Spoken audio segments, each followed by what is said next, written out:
अस्सलाम वालेकुम रहमतुल्लाहि व बरकातुहू। नाज़रीन कराम, डॉक्टर ताहिरुल क़ादरी साहब के पोते वो मस्जिद अक्सा में पहुंच गए हैं, यानी कि फ़लस्तीन में पहुंच गए हैं। वहाँ पे जाकर उन्होंने क़सीदा बुर्दा शरीफ पढ़ा है। जैसे उन्होंने पढ़ा है वो मैं चंद अशार भी आपके सामने रखूँगा। लेकिन जब वो वहाँ पर पहुँचे हैं, वो कब वहाँ पर पहुँचे, इस हवाले से बात करूँगा। और दूसरे नंबर पे बात करूँगा, आप वीडियो को छोड़िएगा ना, पूरी देखिएगा।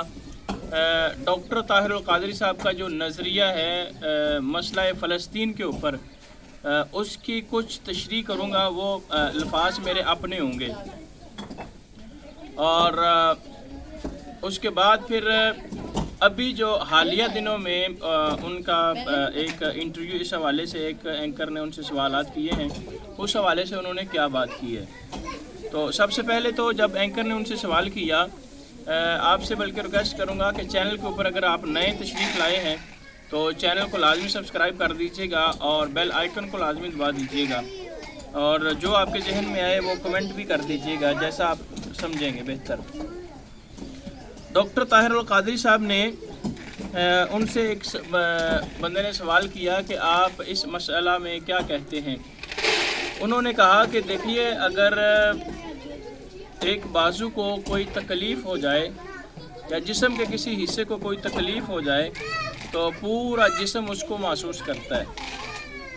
नबी करीम सल्लल्लाहु अलैहि वसल्लम की हदीस मुबारका का मफ़हूम ये है कि अगर पूरे उम्मत मुसलमा को इकट्ठा किया जाए तो वो एक जिस्म की मानंद है, और जिस्म के किसी एक हिस्से को तकलीफ़ हो तो पूरा जिस्म उसको महसूस करता है, फील करता है उस दर्द को। बिलफर्ज अगर उंगली कट जाती है या हाथ में को कट लग जाता है तो इंसान को नींद नहीं आती, वो सारी रात जो है जागता रहता है, इस वजह से कि उसको तकलीफ़ होती है, बाकी सारा जिस्म भी उस वजह से नहीं सो पाता। और इसी तरह उन्होंने कहा कि अगर मिसाल देते हुए कि अगर बाजू के ऊपर को कट लगता है तो एक बाजू वो उसको ठीक नहीं दूसरा बाजू कर सकेगा, उसके लिए दरमियान में एक तीसरी पार्टी को आना पड़ेगा।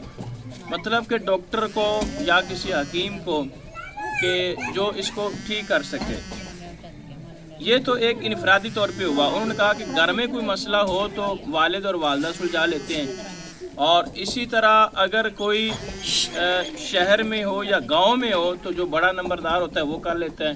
इससे ऊपर जाएं तो जो एक इलाका होता है, हलका होता है MPA का, फिर MNA का, और फिर अगर सूबा लेवल पे होगा तो जो चीफ होगा यानी कि वज़ीर आला होगा वो इसको ठीक करेगा। अगर मुल्की लेवल पे होगा तो मसलन हमारा जो मुल्क है, इसके जितने भी सूबे हैं, उन सूबों के जितने भी वज़ीर आला हैं वो सारे जमा होंगे, फिर वज़ीर आज़म बैठेंगे, उस मसले को हल कर लेंगे। अब ये जो फ़लस्तीन का मसला है, इसके बारे में डॉक्टर साहब कहते हैं कि ये एक इंटरनेशनल मसला है। हम इनफरादी तौर पे क्या कर सकते हैं वो भी मैं आपके सामने रखता हूँ। उन्होंने कहा कि ये इंटरनेशनल मसला है, इसमें इंटरनेशनल जो एस्टेब्लिशमेंट है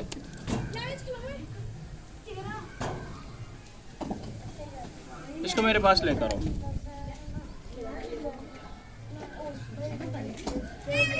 छोड़ दो, अब छोड़ दो, कपड़े पहनो, जल्दी करो, कोई बात नहीं।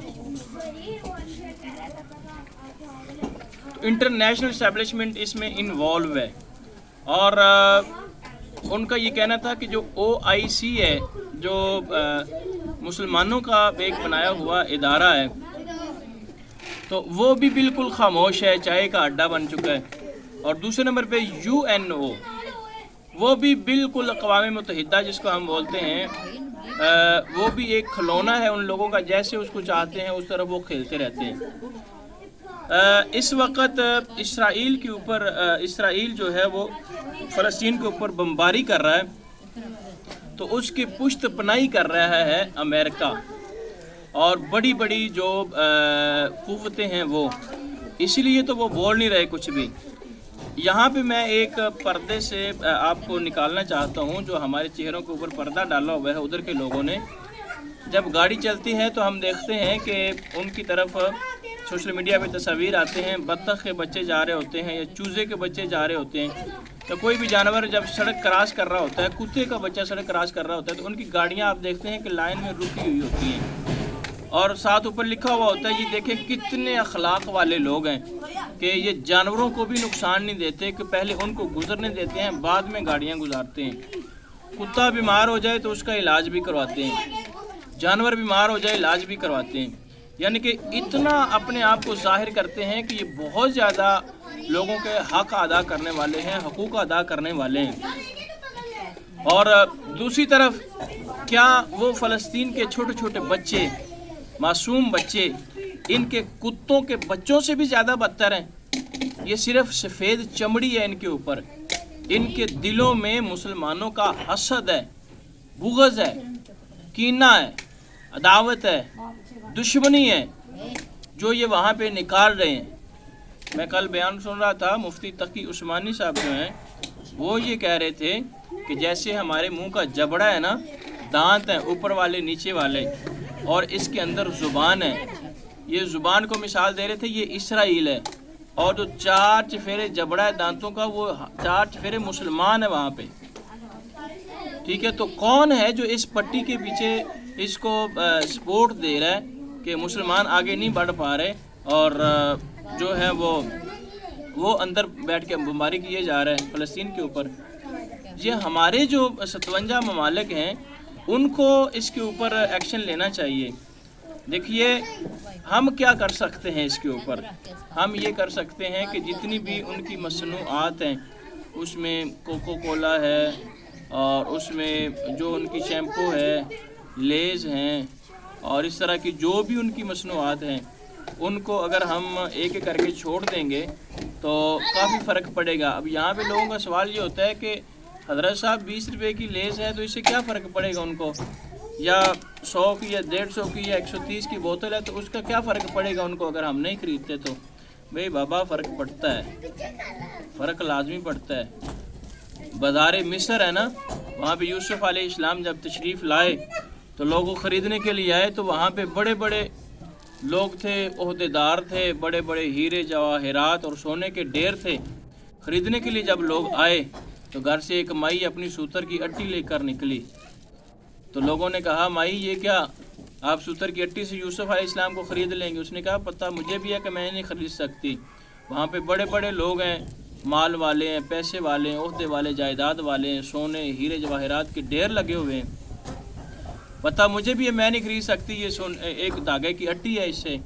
लेकिन कल क़यामत वाले दिन जो उनसे मोहब्बत रखने वाले हैं, जो उनके ख़रीदार हैं, कम से कम उनमें मेरा नाम तो आ जाएगा। ये कल हमसे सवाल होना है। ये मैं एक अपना फ़र्ज़ अदा कर रहा हूँ, जहाँ तक जितनी मेरी वसात है उसके मुताबिक मैं अपनी आवाज़ पहुँचा रहा हूँ।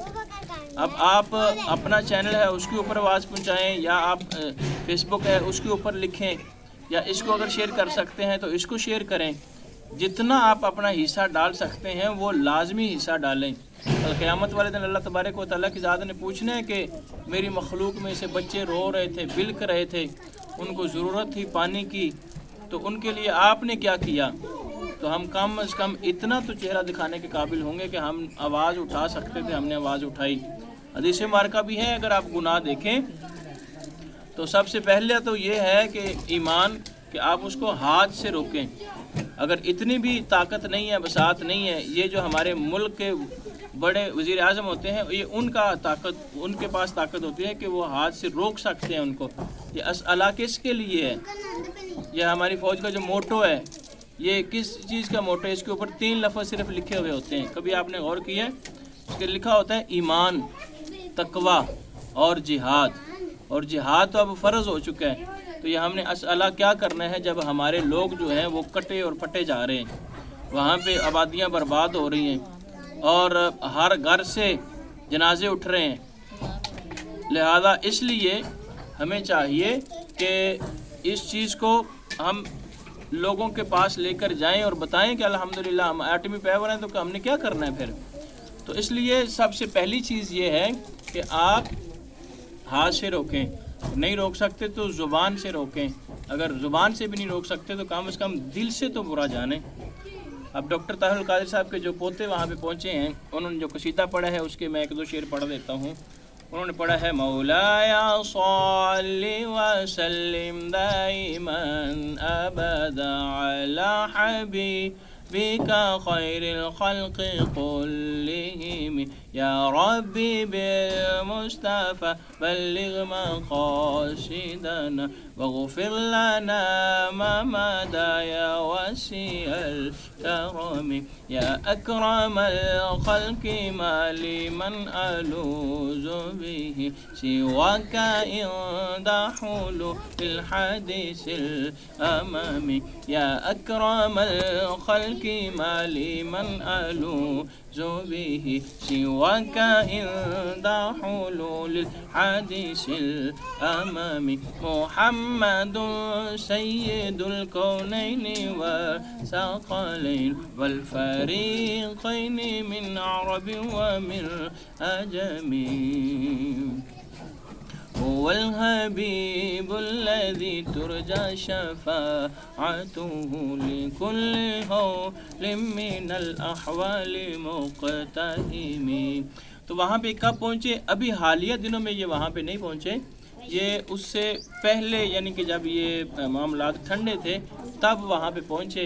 تو ان کے بیگ کے اوپر یعنی کہ مسجد اقصی نظر آ رہی ہے، وہاں پہ کھڑے ہو کر انہوں نے حماد بھائی نے وہاں پہ یہ قصیدہ پڑھا ہے۔